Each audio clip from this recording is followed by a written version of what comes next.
تو سیدہ زینب نے پھر آواز لگائی، سکینہ سکینہ سکینہ کہاں ہو، جلدی آواز دو، میری بیٹی کہاں ہو۔ اسی طرح چلتے چلتے جنگل میں آواز لگائی تو کیا دیکھا، ایک پردہ نشین خاتون بیٹھی ہے اور اس کی گود میں سیدہ سکینہ ہے۔ اس پردہ نشین خاتون کی گود میں سیدہ، اور سیدہ کے وہ آنسو پوچھ رہی ہے، تسلی دے رہی ہے۔ تو اس وقت سیدہ زینب نے کہا، بی بی اس لڑکی کو آپ اتنے پیار اور رحم کیوں کر رہی ہے، یہ تو گم ہو گئی تھی۔ تو اس وقت کہا کہ آخر حسین کی یتیم بیٹی پر کسی کو ترس نہیں آتا، تم کون ہو جو تمہیں ترس آتا ہے۔ تو اس وقت اس بی بی نے جب نقاب پلٹا، فرمایا پہچانا نہیں زینب، میں تیری امی فاطمہ ہوں، میری بیٹی زینب سکینہ جب زمین پہ گری اس کی حفاظت کے لیے میں آ گئی، اس کی حفاظت کے لیے میں آ گئی۔ سیدہ زینب پاک ماں کو دیکھ کے رو پڑی، تڑپ گئی، امی تمہارے خاندان کے ساتھ، تمہارے بیٹیوں کے ساتھ کیا ہو رہا ہے۔ یہ بات کہی رہی تھی، پلک جھپکی اور ایسا لگا کوئی خواب تھا۔ سیدہ سکینہ کو اٹھایا، ساتھ لیا، چلنے کی طاقت نہ تھی سیدہ سکینہ میں۔ بالآخر جب یہ قافلہ دمشق پہنچا، دمشق سجایا گیا اور اہتمام کیا گیا، شادیاں نے، ڈھول تاشے بج رہے تھے۔ میں پھر کہتا ہوں کہ کوئی تبصرہ نہیں کرنا چاہتا، لیکن اتنا ضرور کہتا ہوں کہ سنیو تھوڑا خیال کرو، سنیو تھوڑا دھیان دو، میری قوم کے جوانوں غور کرو کہ ان دنوں ڈھول کن کے گھر بج رہے تھے اور آنسو کن کے نکل رہے تھے۔ اس لیے تھوڑا بدعات اور خرافات پر بھی توجہ دو اور ان بدعات اور خرافات سے بچو۔ امام حسین کے نانا کو کیا منہ دکھاؤ گے، امام علی مقام کے نانا کو کیا منہ دکھاؤ گے۔ اس لیے ماہ محرم میں عبادت تو ہمیشہ کرو، لیکن بالخصوص ماہ محرم میں عبادتیں کرو، اہتمام کرو درود شریف کا، تلاوت کا، اپنے گھر میں اسلامی ماحول بناؤ، دین کے لیے قربانیاں دو، دین پہ مر مٹنے کا جذبہ خود پیدا کرو، اپنے بچوں میں پیدا کرو۔ آپ کی اپنی تحریک سنی دعوت اسلامی شہر میں کام کر رہی ہے، اس سے خود جڑو، اپنے بچوں کو جوڑو، اپنے گھر کی بچیوں کو جوڑو اور خود دین کے محافظ بنو، دین کے پہرے دار بنو۔ یہ امام علی مقام کا پیغام ہے، کربلا کا پیغام ہے۔ تو اللہ اکبر، جب دمشق سجا، ڈھول تاشے بجائے جا رہے تھے، یزید فرعون کی طرح تخت پہ بیٹھ کے شراب پی رہا تھا اور اہل بیت نبوت کا وہ لٹا پیٹا قافلہ جو ہے وہ وہاں آیا۔ آنے کے بعد اللہ اکبر، ہاتھوں میں ہتکڑیاں، پیروں میں بیڑیاں، سب سر جھکا کر کے کھڑے تھے۔ تو یزید نے کہا یہ ایسے سر جھکا کر کیوں کھڑے؟ تو اس وقت سیدہ زینب نے کہا ہمیں سکینہ کے ساتھ باندھ دیا گیا ہے، اگر ہم اٹھ کر کے کھڑے ہوں تو سکینہ کے گلے کو پھندا لگتا ہے، پھانسی لگتی ہے، سکینہ کو بچانے کے لیے ہمیں سر جھکانا پڑتا ہے۔ اللہ اکبر۔ پھر اس نے بھی امام علی مقام کے سر کو تشت میں رکھا اور کہا حسین تم جیسا خوبصورت میں نے نہیں دیکھا، تمہارے دانت کتنے خوبصورت ہے۔ چھڑی لگا رہا تھا حضرت عبداللہ ابن عفیف، اور بعض لوگوں نے دوسرے صحابہ کا نام لکھا ہے کہ وہاں موجود تھے، اور اس کو بھی کہا ظالم، رسول اللہ اسی کو چومتے تھے، چوستے تھے، تو یہ کر رہا ہے۔ وہاں پر روم کا ایک سفیر تھا، اس نے کہا یہ کون ہے؟ تو کہا یہ حسین ابن علی کا، وہ تمہارے نبی کا نواسہ؟ حیرت ہے یزید، تم نے انہیں شہید کر دیا؟ واللہ ہمارے یہاں تو جو ہے وہ حضرت عیسیٰ علیہ السلام کے ایک گدھے کا سم ہے، ہم اس کی اتنی عزت کرتے ہیں کہ حج کی طرح جاتے ہیں، اس کا احترام کرتے ہیں، تعظیم کرتے ہیں۔ اللہ اکبر۔ ایک شخص بیٹھا تھا، اس نے کہا داؤد علیہ السلام کی اولاد میں 70ویں پشت میں ہوں، ابھی بھی یہودی میرا اتنا احترام کرتے ہیں، تعظیم کرتے ہیں کہ میرے سامنے بیٹھتے نہیں، اور تم نے نبی کے سگے نواسے کو تم نے شہید کر دیا۔ اس طرح سے یزید کی بڑی اس کی فضیتی کی گئی، اس کو فضیحت کیا گیا، اور اس کے بعد پھر یزید نے جو ہے دیکھا، اور دیکھنے کے بعد اہل بیت کے قافلے کو اس نے قید میں ڈال دیا۔ کتنے دن قید میں رہے اس پر کوئی جو وہ معتبر بات تو مجھے نہیں مل سکی، لیکن بہرحال قید میں رکھا۔ جب اہل البیت کو اس نے قید میں رکھا تو وہاں حال یہ تھا کہ شام کو پرندے جو ہے جب اڑ اڑ کر کے گھر جاتے تو سیدہ سکینہ کہتی پھوپھی امی یہ پرندے کہاں جا رہے ہیں؟ تو سیدہ زینب کہتی بیٹی یہ گھر جا رہے ہیں۔ کہا پھوپھی امی پرندے گھر جا رہے ہیں، ہم کب گھر جائیں گے پھوپھی امی؟ ہم کب لوٹیں گے؟ بابا کب آئیں گے؟ چچا عباس کب آئیں گے؟ ہمیں کب لے جائیں گے؟ یہ باتیں کرتی۔ ایک شخص قید خانے کی دیوار کے قریب سے گزر رہا تھا۔ یہ اس طرح کی سادہ سادہ سی پیار کی باتیں پھوپھی بھتیجی کی اس نے سنا۔ سننے کے بعد اپنی بیوی کے پاس گیا اور بیوی کے پاس جا کے کہتا ہے دیکھو ہر جمعہ کو تم امام حسین کی نظر کرتی ہو، تو آج میں نے دیکھا کہ کچھ قیدی ہے قید خانے میں اور بہت تکلیف میں ہے، بڑے بھوکے پیاسے ہیں، تو اس مرتبہ کی نظر تم کسی اور کو دینے کی بجائے نظر حسین ان قیدیوں کو کھلا دینا، قیدی کھا لیں۔ تو اس نے نظر بنائی اور لا کر کے جب دیکھا تو گلے میں توق ہے، ہاتھ میں جو ہے وہ ہتکڑیاں، پیروں میں بیڑیاں ہیں، اور ایک دبلا پتلا شہزادہ بڑا خوبصورت ہے۔ اس عورت نے ان سے پوچھنے کی کوشش کی تو اس نے اشارہ کیا میں بات نہیں کر سکتا، اتنی تکلیف ہے مجھے، گلے کے توق کی وجہ سے بات کرنے کی پوزیشن میں بھی نہیں ہوں۔ تو آگے بڑھی تو دیکھا ایک خاتون پھٹے پرانے کپڑے میں بیٹھی ہے اور اس کی گود میں ایک 7 سال کی شہزادی ہے۔ تو پہنچ کر کے کہا اے قیدیو یہ کھانا لائی ہوں، کھانا لے لو۔ تو سیدہ زینب نے کہا ہم صدقہ نہیں کھاتے، تو کہا میں صدقہ نہیں لائی ہوں، نظر حسین لائی ہوں، کھا لو، اور کھانے کے بعد میرے حسین کے لیے دعا کرو کہ اللہ میرے حسین کو لمبی عمر عطا کرے۔ تو سیدہ زینب سسکیاں لے کر رو پڑی، بیویاں رو پڑی، بہت روئی۔ اس خاتون نے کہا ارے تم نام حسین سن کے اتنا کیوں رو رہی ہو، رونے کی وجہ کیا ہے؟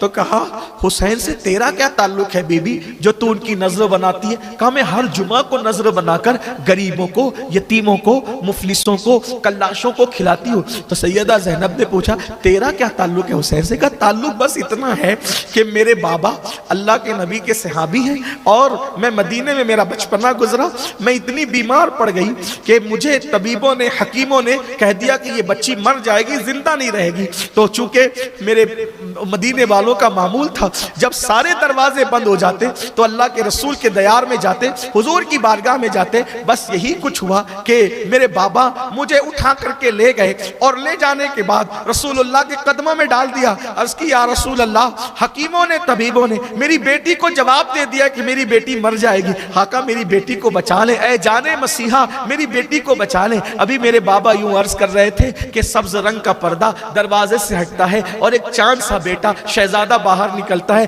آقا علیہ السلام کہتے ہیں اس شہزادے کو حسین اس کے لیے دعا کر دو کہ اللہ تعالیٰ اس کو زندگی دے دے۔ اس شہزادے نے میرے لیے دعا کی اور جیسے ہی دعا کی زندگی کے آثار ظاہر ہو گئے۔ بس میرے بابا نے کہا بیٹا حسین کی دعا سے اللہ نے تجھے نئی زندگی دی ہے، جب تک زندہ رہنا حسین کے لیے نظر کرتے رہنا اور اس کی لمبی عمر کی دعا کرتے رہنا، اسی کے صدقے میں مجھے زندگی ملی، اس لیے میں اس کے لیے دعا کرتی ہوں۔ داستان سن سن کر کے سیدہ روتی تھی، سسکتی تھی، بلکتی تھی۔ تو کہا بی بی آپ میرے حسین کا ذکر سن کر کے اتنا کیوں رو رہی ہے؟ آپ کون ہیں، انہیں کیسے جانتی ہے؟ تو کہا میں حسین کی بہن ہوں، زینب میرا نام ہے، یہ حسین کی یتیم ہے جسے سکینہ کہتے ہیں، وہ حسین کا یتیم ہے جسے زین العابدین کہتے ہیں۔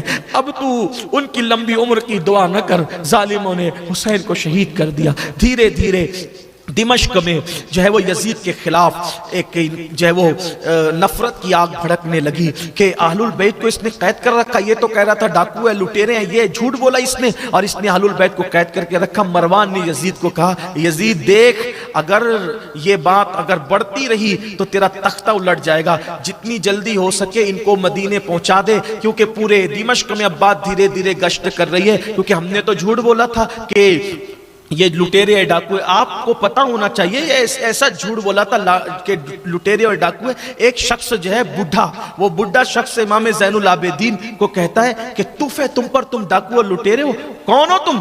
تو اس وقت امام زین العابدین نے فرمایا تو نے قرآن پڑھا؟ تو اس بڈھے نے کہا قرآن سے تمہارا کیا تعلق؟ فرمایا تو نے قرآن پڑھا؟ کہاں پڑھا؟ تو کہا اللہ فرماتا ہے قُلْ لَا أَسْأَلُكُمْ عَلَيْهِ أَجْرًا إِلَّا الْمَوَدَّةَ فِي الْقُرْبَى۔ جانتا ہے قرآن میں یہ؟ کہاں؟ تو کہا وہ کون ہے جن سے اللہ نے محبت کا حکم دیا؟ کہا وہ ہم لوگ ہیں، آل محمد۔ آپ لوگ آل محمد ہیں؟ کہا ہمیں تو کہا گیا تھا کہ ڈاکو اور لٹیرے ہیں۔ کہا واللہ ہم آل محمد ہیں۔ اس نے معافی مانگی حضور ہمیں تو جھوٹ بولا گیا تھا، کچھ اور بولا گیا تھا، یہ حال کیا، لیکن حقیقت دھیرے دھیرے عام ہوتی گئی، سچائی عام ہوتی گئی۔ پھر یہ ہوا ایک انقلاب کی فضا ہموار ہونے لگی اور یزید کو تخت کا خطرہ ہوا، تو اس نے امام زین العابدین کو بلایا، کہا کہ دیکھو جو ہوا سو ہوا، اب بتاؤ کیا کرنا ہے، میں تمہیں مدینے بھیجنا چاہتا ہوں۔ امام زین العابدین نے کہا میری 4 شرطیں ہیں۔ نمبر 1 میرے بابا کے قاتل کو میرے حوالے کرو، نمبر 2، آج جمعہ کا دن ہے، جمعہ کا خطبہ مجھے دینے، جمعہ کا خطبہ میں دوں گا۔ اس کے بعد تیسری بات کہ جتنے سر ہے وہ سارے سر میرے حوالے کرو۔ چوتھی چیز یہ کہ مدینہ منورہ جو ہے وہ ہمیں رخصت کریں تو ہماری مرضی سے ہم جس طرف سے جانا چاہیں ہمیں جانے کی اجازت ہو۔ اس طرح کی کچھ باتیں آپ نے فرمائی۔ اس نے کہا کہ باپ کے قاتلوں کو تو جانے دیجئے، میں نہیں کر سکتا، البتہ جمعہ کا خطبہ آپ دیں گے اور باقی کے سر بھی دے دیے جائیں گے اور آپ کو مدینہ منورہ روانہ کر دیا جائے گا۔ اور امام زین العابدین جب جیسی مسجد میں پہنچے، دمشق کی جامع مسجد کے اندر، تو وہاں پہنچے تو یزید نے دیکھا بڑے بڑے عمراء اور سب ذمہ دار لوگ اور شہر کے لوگ موجود ہیں، تو اس نے ایک خطیب کو کہا کہ تو خطبہ دے۔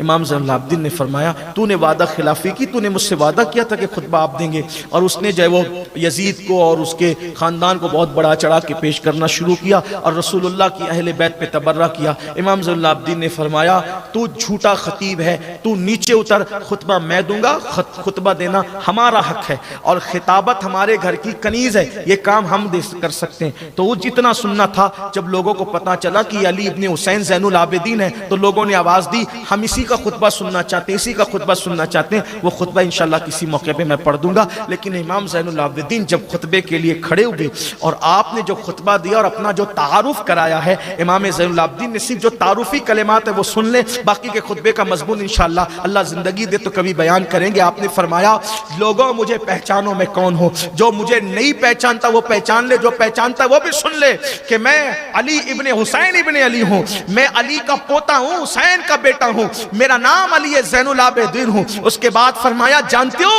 ہمارا نانا کون ہے؟ جس پہ قرآن نازل ہوا وہ ہمارا نانا ہے، جو صاحب برہان تھا وہ ہمارا نانا ہے، جو دلیل اور حجت ہے وہ ہمارا نانا ہے، جو سید الانبیاء ہے وہ ہمارا نانا ہے، جس کے ہاتھ میں لواء الحمد ہوگا وہ ہمارا نانا ہے، جو شافعی یوم النشور ہے وہ ہمارا نانا ہے، رسالت جس پر تمام ہوئی وہ ہمارا نانا ہے۔ اس طریقے سے فرمایا، پھر فرمایا میرے بابا حسین اور حسین پاک کی شان بیان کی، جس کے لیے رسول اللہ نے فرمایا الحسن والحسین سیدہ شباب اہل الجنہ، اور پھر کربلا کی داستان پیش کی کہ لوگوں اللہ اکبر اس طرح سے ہم پہ ظلم کیا گیا۔ پوری مسجد چیخ مار مار کے دھاڑے مار مار کے رونے لگی۔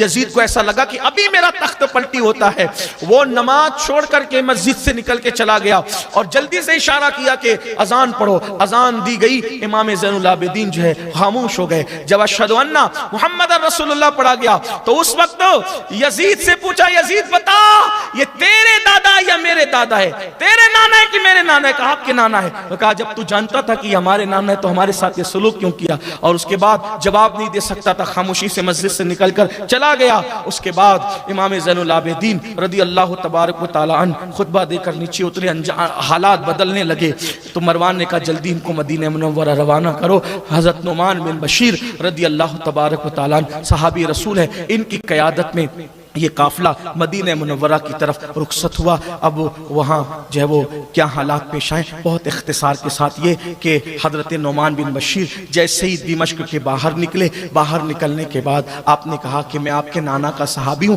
آپ مجھے جو حکم دیں گے میں وہی کروں گا، جدھر سے جانے کے لیے کہیں گے میں ادھر سے چلوں گا اور آپ کے ساتھ خدمت کا انجام کروں گا۔ اور جو سپاہ تھے ان سپاہیوں کو بھی کہا پردے کا خیال رہے اور جہاں جہاں رکنے کا حکم ہو وہیں پر رکا جائے۔ بالآخر امام زین العابدین نے جو ہے وہ جو جتنے سر تھے شہیدوں کے، سارے شہیدوں کے سر تو دمشق ہی میں دفن کر دی، سارے سر دمشق ہی میں دفن کر دیجئے۔ ابھی بھی وہاں پر سروں کے مزارات ہیں۔ ایک روایت تو یہ ہے، دوسری روایت یہ، کیونکہ روایتیں مختلف ہیں، دوسری روایت یہ کہ سروں کے ساتھ چلے اور آپ نے فرمایا ہمیں کربلا لے کر کے چلو، اور پھر آپ کربلا تشریف لے گئے اور سروں کو آپ نے وہاں پر دفن کیا۔ یہ دوسری روایت ہے۔ اور تیسری روایت ہے کہ سب سروں کو وہیں کربلا میں دفن کیا، لیکن سر امام حسین کو وہ مدینہ منورہ تک لے کر کے گئے۔ اور پھر اس کے بعد امام زین العابدین نے وہاں قبریں دیکھی، مزارات، جو کیفیت ہوئی ہوگی وہ تو بیان سے باہر ہے، کوئی کیا لکھے کوئی کیا کہے، لیکن لکھنے والوں نے لکھا بھی ہے۔ اللہ کبھی موقع دے گا تو میں کربلا میں جو حسینی لٹا ہوا قافلہ پہنچا تو کیا حال تھا، کیا کیفیت تھی، انشاءاللہ کبھی بیان کروں گا۔ لیکن پھر وہاں پر اصل میں وہ مزارات جو ہیں وہ قریب میں ایک گاؤں تھا، اس گاؤں کے لوگ آئے اور انہوں نے جو ہے شہیدوں کو دفن کیا۔ اور شہیدوں کو دفن کیا تو اکثر لاشیں پہچان ہی میں نہیں آ رہی تھی، تو سارے شہیدوں کو ایک ساتھ دفن کر دیا۔ چند لاشیں پہچان میں آئی، ایک تو حضرت حور کی لاش تھی جو ان کے رشتہ دار لے گئے اور کچھ دور پہ دفن کیا تو ان کی لاش دور ہے، باقی حضرت حبیب کی لاش پہچان میں آئی تو ان کو بھی الگ دفن کیا گیا، اور علی اصغر کی لاش چونکہ عمر چھوٹی تھی تو وہ پہچان میں آئی، علی اکبر کو حسن اور خوبصورتی کی وجہ سے پہچانا گیا تو امام علی مقام کے ساتھ اس طرح دفن کیا کہ سینے پہ علی اصغر کو رکھا اور پہلو میں امام حسین کو رکھا، اور ان تینوں کی مزار کو ایک ساتھ جو ہے اس کی زیارت ہوتی ہے۔ غازی صاحب تو غازی عباس فرات کے کنارے ان کا جسم اقدس تھا، وہیں پر ان کی تدفین ہوئی، ان لوگوں نے وہاں حاضری دی۔